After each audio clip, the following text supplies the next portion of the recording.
tulungan niyo po yung kaibigan ko. Nahinga pa ba? Hindi, Dok. Patay na yan. Kaya nga nahingi ako ng tulong sa iyo kasi nahinga pa yan. Ay, kung hindi ko kaya yan operahan, nagigigil ako dito.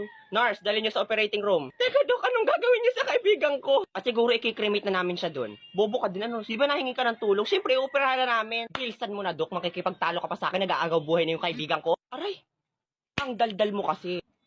Dok, yung kaibigan ko, bilisan niyo. Hoy, ang OA mo, may natawag lang sa akin. Hello? Bakit kasi ganyan ang ringtone mo? O may natawag uli sa'yo. Tanga, kaibigan mo na yon. Nurse, CPR na natin. Dok, iligtas mo yung kaibigan ko. Ito na nga ginagawa na. Wait ka lang dyan. Kamehameha! Dok, tama ba yung ginagawa mo? Oo, napanood ko sa Dragon Ball. Ganito yung ginagawa ni Piccolo nung nililigtas na si Gohan. Dok, hindi naman po gumagana. O di ikaw na dito, palit na tayo, oh. Dok, yung guhit po sa computer. Ano, straight na? Ay, salamat naman. Hindi, curve na. Aba, punyawa ito.